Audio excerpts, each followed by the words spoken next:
एक बार की बात है, एक आमतौर पर हरी मैदान में एक छोटा बीज जिसका नाम सैम था, वहां रहता था। सैम एक जिज्ञासु और दयालु बीज था, जो हमेशा एक सुंदर पौधे में बदलने का सपना देखता था।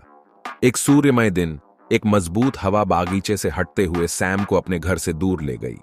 सैम नजरअंदाज करते हुए सल्ली नामक एक मित्रपूर्ण गिलहरी के पास गिर गया। सैली को सैम के चिंतित चेहरे को देखकर सैम ने पूछा, क्या हुआ है छोटे बीज?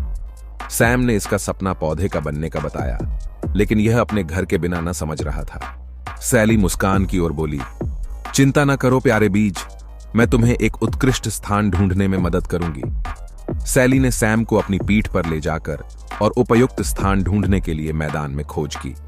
अंत में उन्होंने एक चमकीली नदी के पास एक छोटी सी जगह पाई। सैली ने सैम को संतुलित ढंग से लगा दिया और सतर्कता से पानी दिया।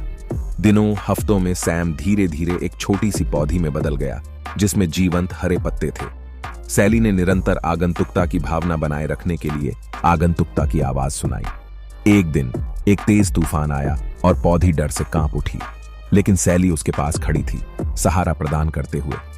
तुम सोचते से भी मजबूत हो छोटे, ऊंचा बनो और तूफान का सामना करो, उसने कहा।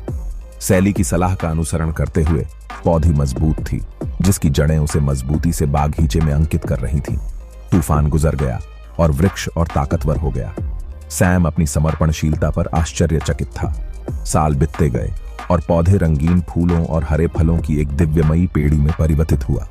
मैदान सैम की वृद्धि के कारण एक अधिक सुंदर स्थल था। एक दिन एक समूह में आकर बहुत थके हुए और प्यासे पक्षी मैदान में पहुंचे। उन्हें कहीं पानी नहीं मिल रहा था। सैम की डालें छांवा और पनाह मुहैया करती थीं और उसके पत्ते बारिश का पानी इकट्ठा करते थे। पक्षियों को पानी पिलाने के लिए बूंदें बनाते थे।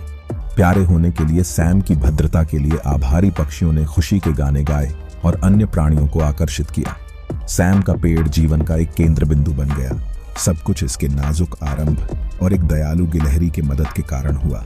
और इस प्रकार सैम के पेड़ से मैदान संपन्न हुआ, सबको याद दिलाते हुए कि छोटी छोटी दयानुसार की क्रियाएं बड़े और आश्चर्यजनक चीजों का कारण बन सकती हैं। कहानी का सिख, यह कहानी हमें यही याद दिलाती है कि दया और दूसरों का मदद करना, चाहे वह कितना छोटा हो, बड़ा अंतर ला सकता है और हर किसी के लिए एक बेहतर